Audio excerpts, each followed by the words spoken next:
I was drawn to studying sport management at Manchester Met because I was looking for opportunities beyond a degree.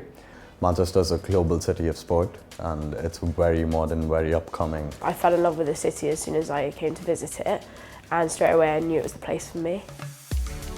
The benefits of studying sports management in Manchester is the vast amount of sporting venues in the city, whether that be like the Aquatic Centre or Manchester City or Man United. The Taekwondo World Championships, I was given a great opportunity to volunteer in those championships and it was a great experience. I could use my knowledge from the course to be put in real life experiences.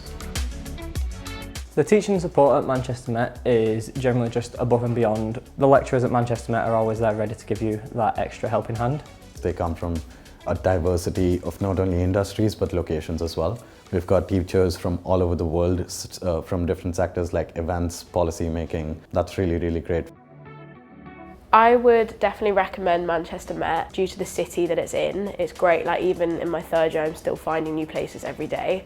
I started to realise that Manchester Met wasn't just giving you a degree or setting you up to go down the same linear route. You learn to have a lot of confidence in yourself and trust in your own ability. And I think at Manchester Met you learn how to learn. That confidence sets you up for a career.